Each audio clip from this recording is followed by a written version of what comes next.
우리 신앙생활에서 가장 많이 언급되는 단어는 믿음입니다. 우리는 성경에서 언급된 선진들의 믿음을 본받기를 원합니다. 그런데 우리가 본받기를 원하는 그 위대한 신앙의 선진들은 어떻게 그토록 위대한 믿음을 가질 수가 있었을까요? 오늘은 그들이 위대한 믿음을 가질 수밖에 없었던 믿음의 근거에 집중해서 말씀을 생각하고자 합니다. 바울은 18절부터 21절까지 아브라함의 위대한 믿음에 대해서 구절마다 말씀하고 있습니다. 18절에 보면 아브라함이 바랄 수 없는 중에 바라고 믿었으니 이는 내 후손이 이 같으리라 하신 말씀대로 많은 민족의 조상이 되게 하려 하심이라. 바랄 수 없는 중에 바라고 믿었다 했습니다. 바랄 수 없는 그러한 상황이 되었으면 더 이상 바랄 것이 없습니다. 그럼에도 불구하고 믿었다고 하니까 그 믿음이 위대하지 않습니까? 19절에 보면 그가 백세나 되어 자기 몸이 죽은 것 같고 사라의 태가 죽은 것 같음을 알고도 믿음이 약하여지지 아니하고 있습니다. 아브라함은 자신과 그리고 자신의 부인인 사라의 생식 능력이 완전히 사라졌음을 알고도 하나님께서 약속하신 그 자손의 약속에 대해서 믿음이 약하여지지 아니하였다고 합니다. 20절에 보면 믿음이 없어 하나님의 약속을 의심하지 않고 믿음으로 견고하여져서 하나님께 영광을 돌리며라고 했는데 믿음이 없어 하나님의 약속을 의심하지 않고 믿음으로 견고하여졌다는 이 말씀, 믿음으로 견고하여졌다는 뜻은 믿음으로 하나님의 약속을 강하게 붙들었다는 의미입니다. 하나님의 약속을 강하게 붙들고 하나님께 영광을 돌릴 수가 있었습니다. 21절에 보면 약속하신 그것을 또한 능히 이루실 줄을 확신하였으니 했습니다. 아브라함은 하나님께서 약속하셨기 때문에 약속하신 것을 이루실 전능하신 하나님에 대해서 확신했습니다. 22절 보면 그러므로 그것이 그에게 의로 여겨졌느니라. 하나님께서는 아브라함의 이런 믿음을 보시고 의로 여기셨다는 것입니다. 아브라함의 믿음은 과연 우리가 믿음의 조상이라고 할 만한 믿음의 소유자임이 분명합니다.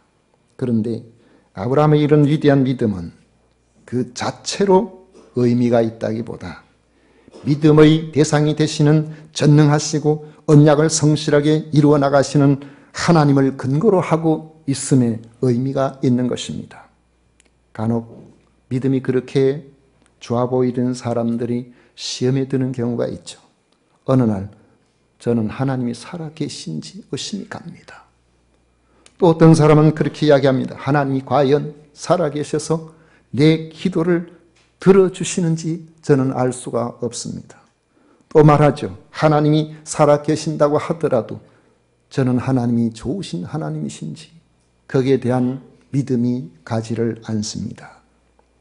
믿음의 근거에 대한 인식이 분명하지 않게 되면은 아무리 대단한 믿음도 어느 순간 내 생각과 달리 전개되는 우리의 상황 속에서 그 믿음은 신기루처럼 흩어져 버리고 말 수 있습니다.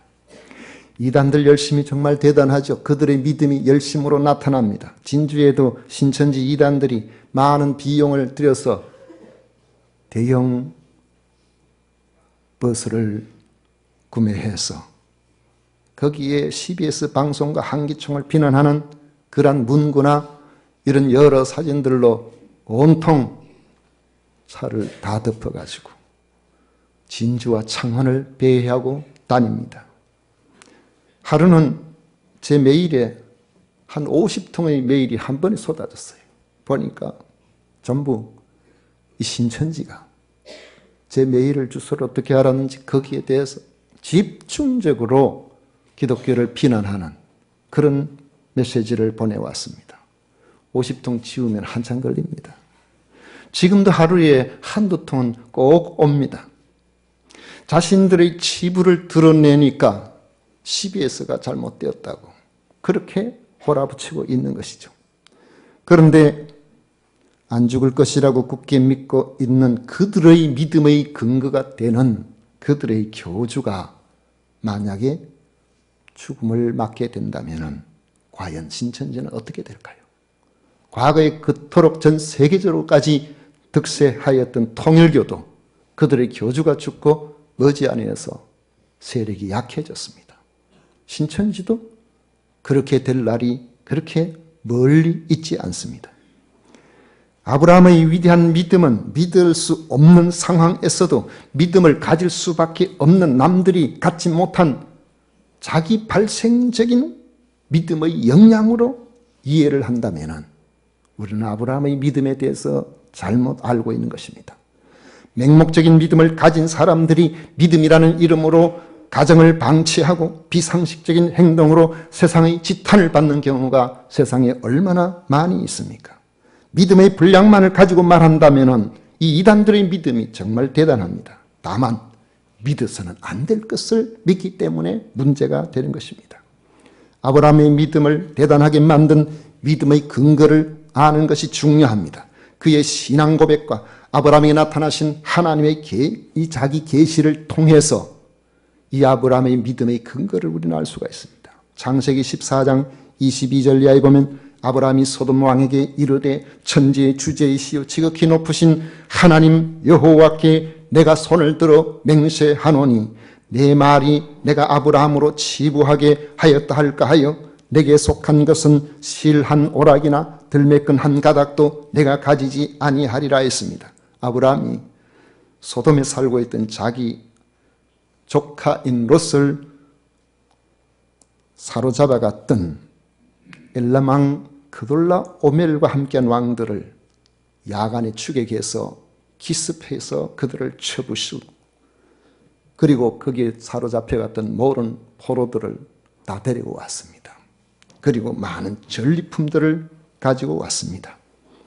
그때에 소돔 왕이 나와서 영접하면서 사람은 우리한테 돌려주고 전리품들은 당신이 가지십시오라고 제안을 했습니다. 그건 제안할 필요도 없이 그 당시의 법이었어요. 그렇지만은 아브라함은 소돔 왕에게 맹세하면서 자기가 믿는 하나님에 대하여 천지의 주제이시여 지극히 높으신 하나님 여호와 앞에서 난 당신 것 하나도 가지지 않겠다. 당신이 나중에 나 부자 된 것 자기 때문에 그렇다고 그런 말 나 듣고 싶지 않다. 그렇게 했습니다. 천지의 주제이시요 지극히 높으신 하나님 여호와라고 했는데 천지의 주제라는 것은 우주 만물을 창조하시고 운행하시고 절대 소유권을 가지고 자기 뜻대로 통치해 나가시는 그러한 분을 말합니다. 하나님의 원뜻은 전능자의 의미가 들어있습니다. 여호와는 한번 약속하시면 그 약속하신 것을 하나님의 이름을 걸고 반드시 지켜나가시는 하나님의 속성을 드러내는 하나님 스스로가 자신을 계시한 유일하신 이름입니다. 아브라함은 천지의 주제로서 전능하시며 약속하신 것을 반드시 지키시는 하나님에 대해서 알고 있었던 것입니다. 아브라함이 하나님을 어떻게 알게 되었을까요? 하나님께서 아브라함에게 찾아오셔서 약속하시고 자신을 계시해 주셨기 때문입니다. 창세기 15장 1절에 보면 이후에 여호와의 말씀이 환상 중에 아브라함에게 임하여 이르시되 아브라함아 두려워하지 말라 나는 내 방패요 너의 지극히 큰 상급이니라. 창세기 17장 1절에 보면 아브라함이 99세 때에 여호와께서 아브라함에게 나타나서 그에게 이르시되 나는 전능한 하나님이라 너는 내 앞에서 완전하라 했습니다. 아브라함이 처음부터 큰 믿음이 있었다고 생각할 필요는 없습니다. 하나님께서 찾아오시고 말씀하시면서 점점 믿음의 깊이가 깊어져 갔던 것이죠. 천지의 주제시요 전능하신 여호와께서 말씀하심으로 그 몸에서 날짜가 상속자가 되어서 저 하늘에 셀 수 없는 별처럼 많게 되려는 말씀을 지금 나이가 들어가지고 이제는 더 이상 아이를 낳을 수가 없는 그런 상황에 놓여 있었지만은 천지의 주제이시기 때문에 약속하신 것은 반드시 지키시는 분이시기 때문에 그 약속을 이루실 수 있는 모든 능력을 가지고 계신 분이시기 때문에 믿을 수가 있었던 것입니다. 독자 이삭을 모리아 땅의 한 산에서 번제로 드리라고 하실 때도 이삭이 죽고 살고를 떠나서 하나님께서는 약속하신 그 약속을 반드시 지키시는 분이라는 것을 믿었기 때문에 의심하지 않고 드릴 수가 있었던 겁니다. 이런 믿음은 아브라함의 노년의 이삭을 배필을 위해서 자기 집의 늙은 종을 하란으로 보낼 때 분명하게 드러납니다. 아브라함은 종에게 맹세를 시킵니다. 창세기 24장에 보면 내가 너에게 하늘의 하나님, 땅의 하나님이신 여호와를 가리켜 명세하게 하노니 너는 내가 거주하는 이 지방 가나안 족속의 딸 중에서 내 아들을 위하여 아내를 택하지 말고 내 고향 내 족속에게로 가서 내 아들 이삭을 위하여 아내를 택하라. 그래서 종이 말합니다. 여자가 나를 따라 이 땅으로 오려고 하지 아니하거든 내가 주인의 아들, 주인이 나오신 땅으로 인도하여 돌아가리까. 한 번 신랑 얼굴도 안 봤는데 영말리에 한 번 왔다 하면 다시는 돌아가지 않는데 거기에 올 처녀가 잘 없을 거 아니겠어요. 그러면은 주인님 아들을 데려가서 장가 보내가지고 데려오면 안 될까요? 그렇게 이야기를 하니까 아브라함이 말합니다. 내 아들을 그리로 데리고 돌아가지 아니하도록 하다.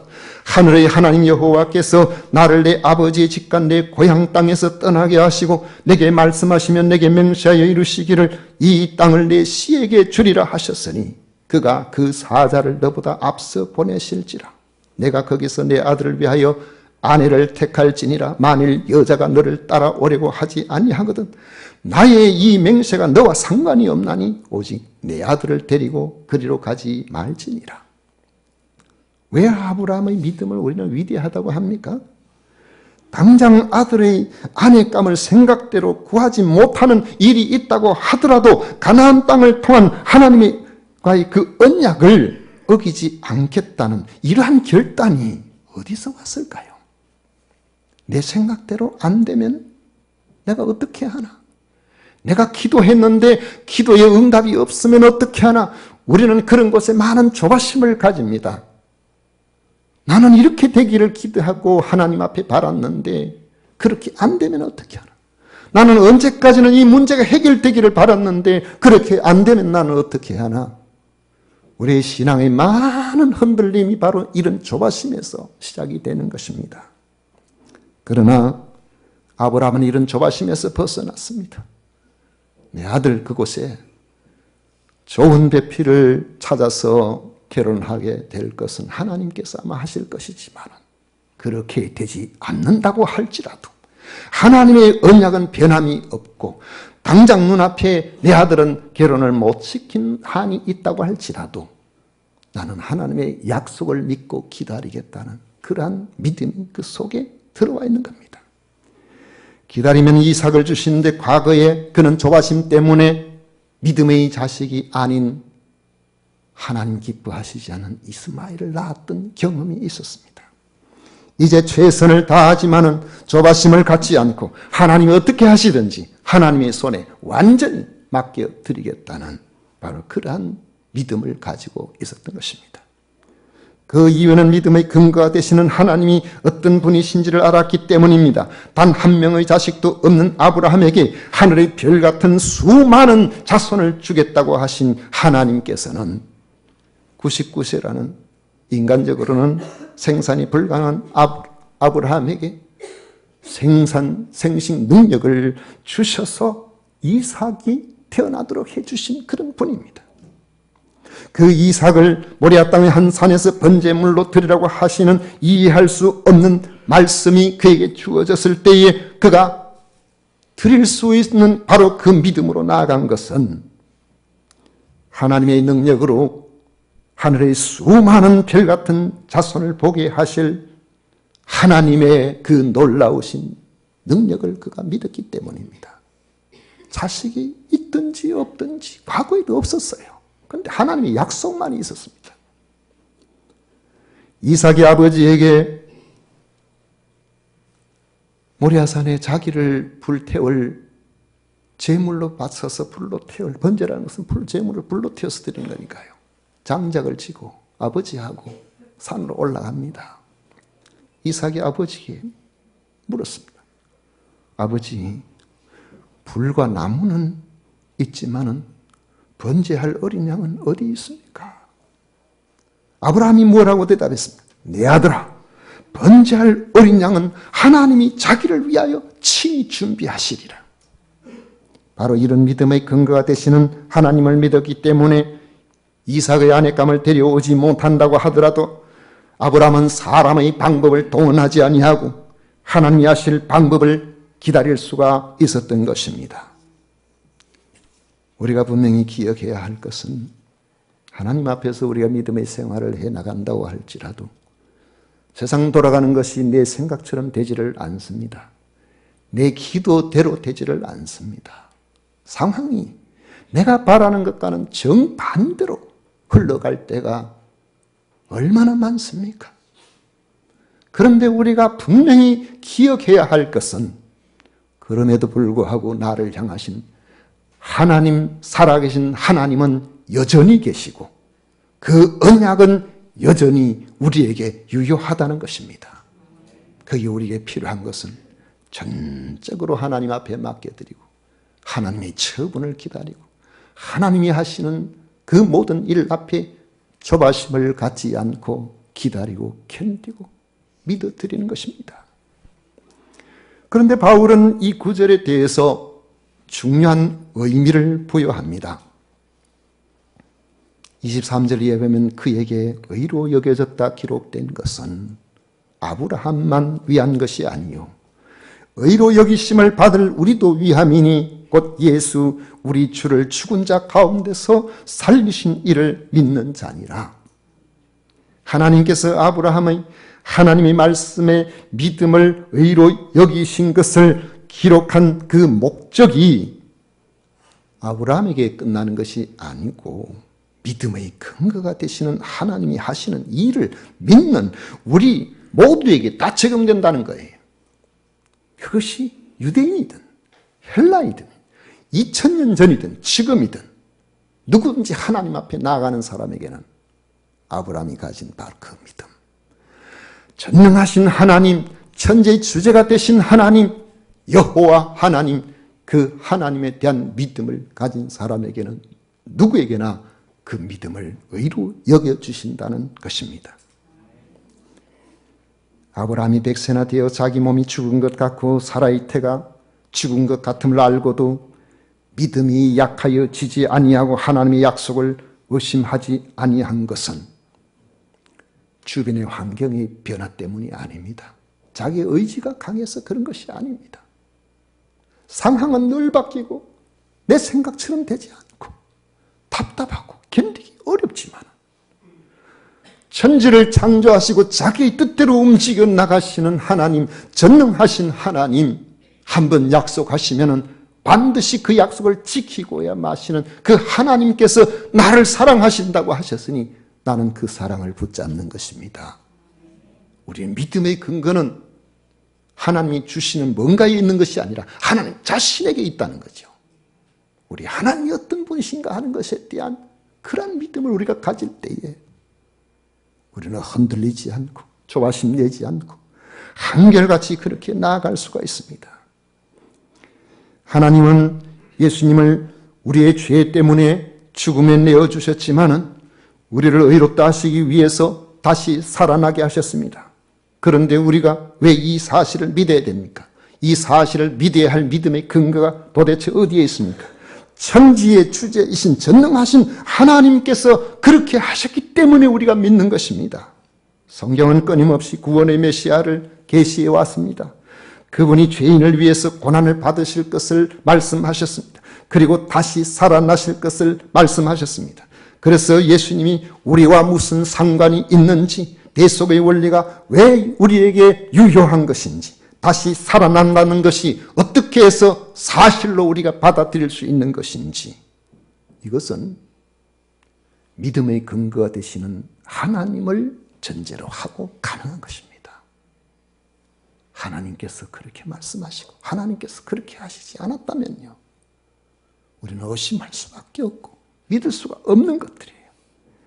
하지만 아브라함이 하나님을 믿었기 때문에 하나님의 약속을 의심하지 않았던 것처럼 천지의 주제이신 전능하신 하나님, 약속하신 바를 반드시 지키시는 여호와 하나님께서 선지자를 통해서 수없이 약속하셨고 그 약속대로 오셨고 그 약속대로 죽으셨고 그 약속대로 다시 살아나셨다는 사실을 하나님이 하셨음을 우리는 믿습니다. 하나님께서 하셨기 때문에 저는 믿을 수가 있습니다. 바로 우리의 이 믿음을 보고 아브라함의 그 믿음을 의로 여기신 것처럼 우리도 의로 여겨주신다고 약속하고 있는 것입니다. 이것이 예수 그리스도를 통해 우리를 구원하시려는 하나님의 복음입니다. 하나님이 의로 여기시는 믿음은 환경이나 사람의 가능성에 의존하지 않는 믿음입니다. 우리는 사람과의 관계도 그렇죠. 그렇게 믿었는데 배신을 합니다. 오래 살 줄 알았는데 오래 살지 않습니다. 잘 될 줄 알았는데 잘 되지 않는 경우도 있습니다. 물론 이 정반대의 현상들도 우리들에게 있어요. 기대했는데 기대하지 못하는 그런 상황들이 우리에게 주어지는 경우가 종종 있습니다. 만약에 흔들리는 상황을 보고서 우리가 믿음의 굳건한 믿음에 서 있으려고 하면 우리는 하루에도 몇 번씩 믿음이 왔다 갔다 할 수 있어요. 우리는 아침에는 믿음이 좋은 것 같았는데 가다가 접촉사고 나면은 아이고 이거 뭐 내가 한순간에 어떻게 될 수 있겠구나. 왜 하나님 나 안 지켜주셨지? 이런 생각을 가지고 마음이 불안해할 수 있고요. 어떤 시작하는 일이 처음에는 괜찮아 보이다가 나중에는 여의치 않으면 왜 하나님께서 나와 함께 하시지 않지? 이런 생각이 들 수가 있습니다. 우리는 환경을 보고 믿는 것이 아니고 여건을 보고 믿는 것이 아니라 모든 것을 합력하여 자기 뜻대로 이루어 나가시면서 그 사랑하시는 자에게 반드시 약속하신 대로 선하게 이끌어 주실 그 하나님에 대한 바로 우리의 믿음의 대상은 천지 만물을 창조하시고 하나님의 자기 뜻대로 하나님의 계획 속에서 움직여 나가는 그 하나님에 대한 믿음인 것입니다. 오늘 혹시나 환경이나 사람의 가능성을 보고 또 우리 뜻대로 되지 않은 일들 때문에 마음이 우울하고 힘들고 견디기 어려운 상황들이 놓여 있다면 내 앞길이 앞으로 이렇게 되면 어떻게 하나? 혹은 실패하지 않을까? 망하지 않을까? 어려움을 당하지 않을까? 여러분의 시선을 그 모든 것들을 주관하실 하나님께로 가져가십시오. 하나님의 선하심이 여러분들을 지켜주실 겁니다. 하나님의 선하심, 하나님의 전능하심, 하나님의 신실하신 그 약속이 여러분들을 결과적으로 살아계신 하나님이 나와 함께 하셨구나 고백하게 만들어 줄 것입니다. 이런 은혜가 있어서 여러분의 삶에도 하나님의 뜻을 이루는 위대한 삶이, 위대한 믿음 가운데 위대한 믿음의 근거를 통하여서 이루어지시는 놀라운 역사가 일어나시기를 축원합니다.